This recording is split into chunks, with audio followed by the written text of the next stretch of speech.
You're the TikTok expert, Yeah. right? I mean, right? How many views do you have on TikTok? I mean, I'm not gonna flex, but no flex. This is a place to flex. No. Have you seen the studio? It is all flex. It's all a Rajiv flex. I want my guests to flex too. Yeah, okay, fine. If you really, really insist, 50, 60 million. 50 or 60 million Yeah. views. Yeah. But come on, is it 50 or 60? Closer to 60. You're giving Closer your to son's height as 60. 5'7" and a quarter. Don't tell me you don't know if It's closer to 60. Okay. Yeah. That's amazing. Eh. Well, no, it's not an ad. No, Congratulations. I've been working at it for a year. I was hoping to be a little further along. A year. Do you think that's a long time? Yeah, for me, yeah. Okay. What do you See, mean this for is you? the thing. Here in Hollywood, Yeah. everybody will be like, I've been doing it for 10 years. Right. Like, I get it, Sure. but they're like young. See, I am 1 foot in the grave. Like, every one of my You're not going to years get married. You're matters. Hindu. No, but Well, you're it's 1 foot in the urn. Yes, exactly. So I gotta be really careful. 1 year in my life at this stage is a long time. That's true. So I gotta be like, I gotta move faster. Every year counts. Yeah. It's getting shorter. Yeah. Yeah. And I can only move so fast, so I also sabotage other people's accounts. And now, how do you do that? Because I need to learn how to do that. Yeah, you just put like the easiest way to kill somebody's vibe, like somebody's post is doing well, be like, this is so racist. In Indian culture, we would never. Oh, that's good. Just And pull then it that card. kills the vibe for that them. card. Oh, but other people do it on my account too all the time. But Oh, what do they say? Do you read those comments? Oh my God. My TikTok comment section, shameless plug, is so lit, it's crazy. Why? People spend hours, I'm not kidding, people spend hours scrolling through the comments. There's 3,000 kids fighting with each other in the comment section. That's amazing. What a legacy. And during the Olympics, I posted this whole thing about how it's so expensive to be an athlete, which I actually, because I have 3 kids at least, Yeah, somewhere in that range, I know how expensive it is. You'll see when you start paying for tennis lessons, it's just freaking expensive. Yeah. So I posted, I was like, okay, now I get why India doesn't have all these, medals and like all our lives. Oh, a billion people, no medal. We don't have the money, we don't have the infrastructure, right? Like, or even that maybe. Yeah. So all these kids got so heated about it. They're all doing research. They're like, in 1998, they won for this and that and whatever. Oh, so you're prompting them to learn. Well, You're kind of goading them into it. I said there are no swimming pools in India, which it was my experience. Yeah. Like my husband grew up in Delhi. He didn't see a swimming pool till he came to America. That's interesting. And then like all these kids went and did research on how many swimming pools there are in India. Well, only the infinity pools at the 5 stars. And at the Taj Hotel. Beyond That barriers. doesn't count. That does not count. I don't think you can do laps in the infinity pool when people are trying to take their wedding photographs. Yeah.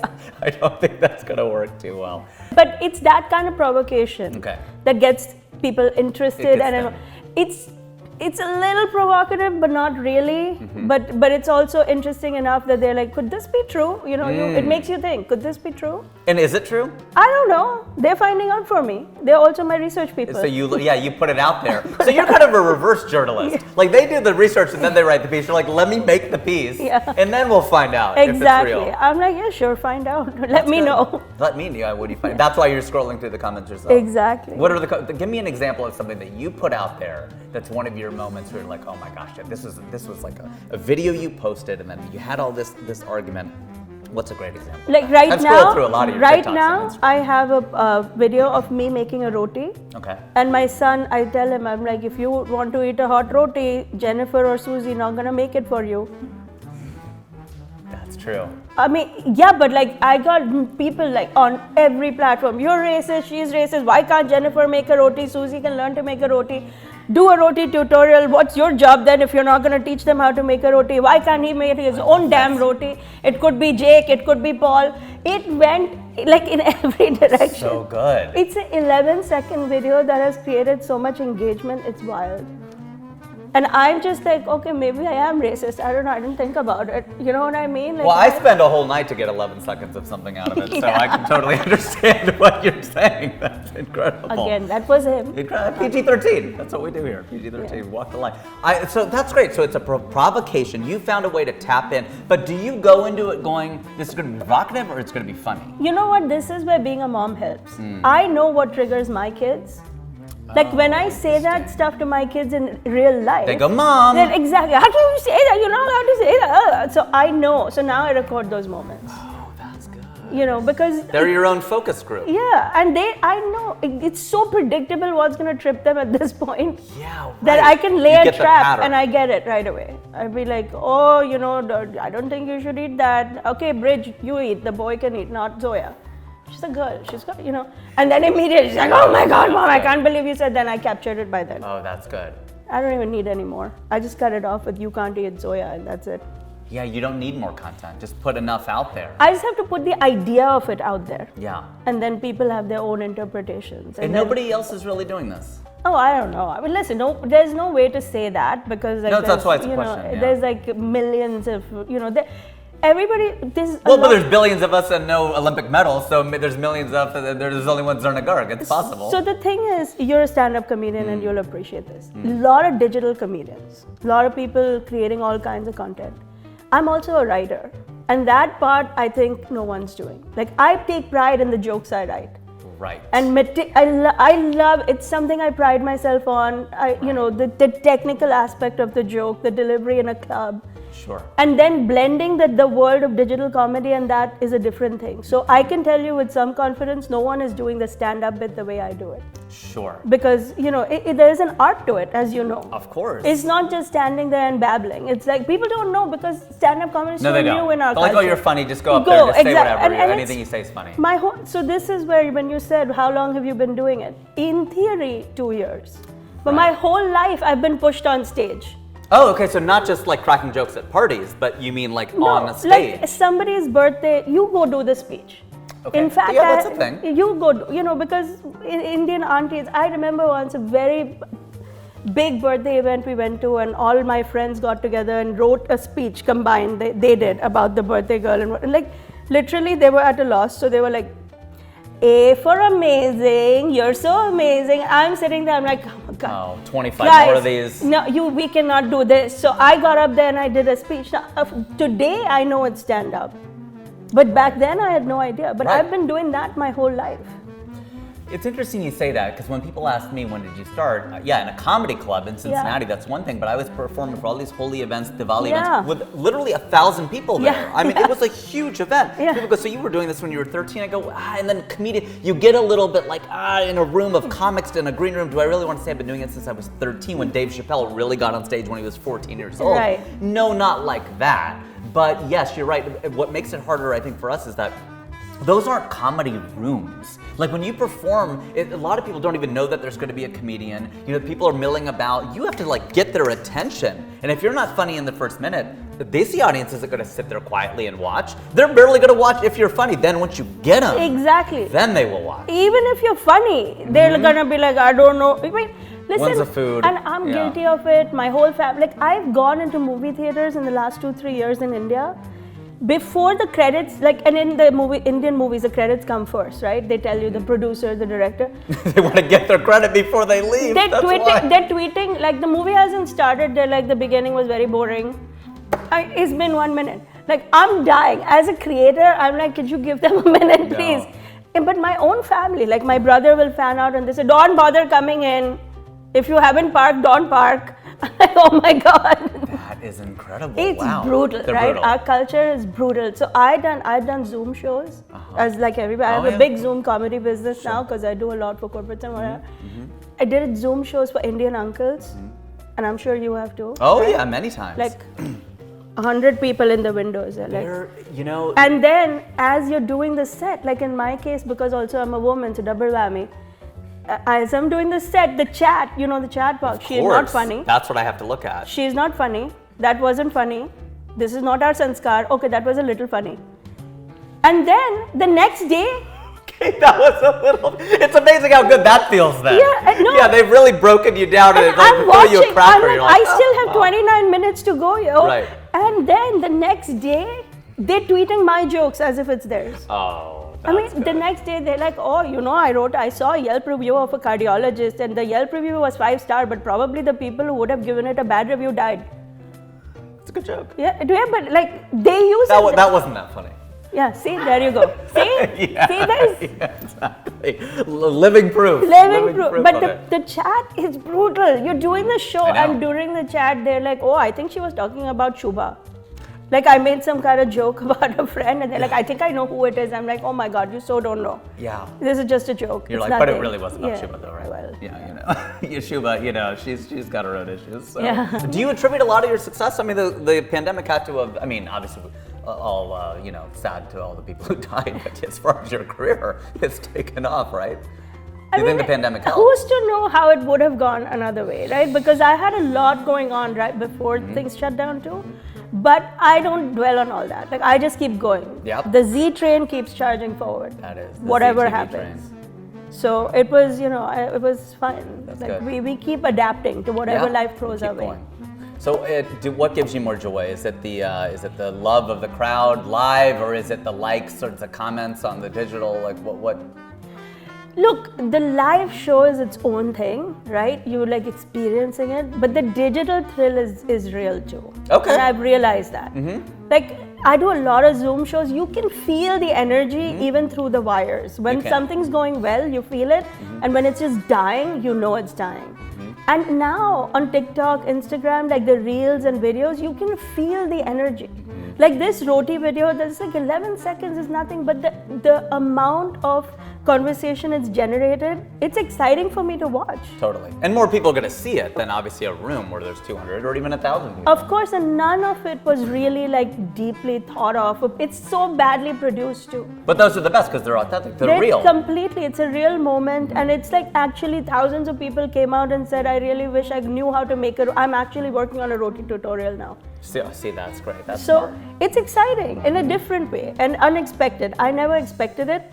I think Instagram doesn't do a great job of it. TikTok manages its comment section superbly. So it's actually, the TikTok experience is as if Insta and Twitter got married. Oh, interesting. Because you know how people get passionate on Twitter? You see that passion in TikTok comments. You just don't see it on Instagram. Why is that? Because the way visually it's laid out. If you see how reels progress, the comments are buried. You barely see them. Whereas on TikTok, they're very prominent. So they're more people dynamic. see and then they want to get involved. At least that's my experience. No, that's and it's really very smart. exciting because literally I'll refresh my phone and it's 1,000 new comments. 1,000 people commented. That's you know what I incredible. mean? Like yeah. that's a reach that like I don't know when in a live show. In a live show, the best you can hope for is an applause break or a laugh. Yeah. Here, they're like giving you real-time feedback. Like that helps me develop the next version. Because a lot of that stuff then goes into my stand-up act. When I know that a vibe is resonating that hard, then I'll take it and write a joke around it because I know it's going to work. See, this is a good marriage then, Twitter and Instagram for the TikTok comments. Because what you're saying is funny, like you can perform live in a Zoom, and that's still live, you can feel it, and you get comments like you would online, but that marriage is actually crappy. Yeah. Because it's actually the worst of both worlds, because you're getting these crappy comments and the live experience. And the other thing what I noticed with performing on Zoom shows is you can never look them in the eye. Yeah. Right? You're looking into the camera, and then when you want to look down, you can see them, but you can never have that eye-to-eye connection. Like in a crowd, you can be like, this guy knows what I'm talking about, whatever, all this kind of stuff, where you can actually speak to the audience to get that kind of feedback. Yeah. And you speak to the audience in your shows, right, live? Yeah, a little bit. Not a lot. I don't, because I have a lot of jokes. Yeah, it's like, don't give them that. They paid to see you. Yeah, I mean, it's a philosophy. There's some people who are masterful at crowd work. That's their thing. I love writing the jokes. That's my thing. So I try not to do too much crowd work. It's not my favorite thing to do. I'm very excited to try the next show. Sure. But I do, of course, you have to bring the audience in. Yeah, you want to be in the room. Yeah, of course. How long are your shows, or what's an ideal length of show for you live? I would say 45 minutes if I'm headlining, 45, and like one opener would be perfect. Opener like 10, 15 minutes? 10, 15 minutes. Yeah. Because I find that people's attention spans are... how long is it? It's... I think 2-3 years ago, 90 minutes was an ideal comedy show. And that would be for you and an opener, or like multiple people. However you want to cut it, 90 minutes and people want to be out. I agree. You've been served your drinks, you've had whatever, and I personally find that in today's generation, the threshold is a little bit lower. I think it's closer to 60-70 minutes, to be really honest. Yeah, now, please be honest. From a club point of view, can you do that? I'm not sure, because there are all these other logistics involved. Yeah, they got to get the food served and the waiters, and they got to cut the staff and all. Exactly. There's a whole process. The comedian is practically incidental at a comedy club. Yeah, That's the way the money is actually made. The real money is the food and the ambiance. Exactly. But if I had my choice, I would have a 60-70 minute show. But when I do my solo shows, that's how long they are. Right. I find that the ideal. I know with stand up, 52 minutes for me for whatever reason. It's 52 is where I can feel the lag, and then it's my skill then to get them to 60, 65. But they will give me 52 like nothing. But then it's like, okay, for me to get to that, I have to earn that last 17 minutes, and it better be fire, because otherwise they're going to start checking. They're tired, and I've seen it happen with Seinfeld, Jim Gaffigan. Like after like 40, 45, they're starting to like, okay, we get it. You're really funny. We got it. How much can they laugh? But like I haven't checked my Twitter, and I gotta leave another comment on Zarna's video. I gotta see if her mother-in-law is still alive. That's what I gotta figure out at this point.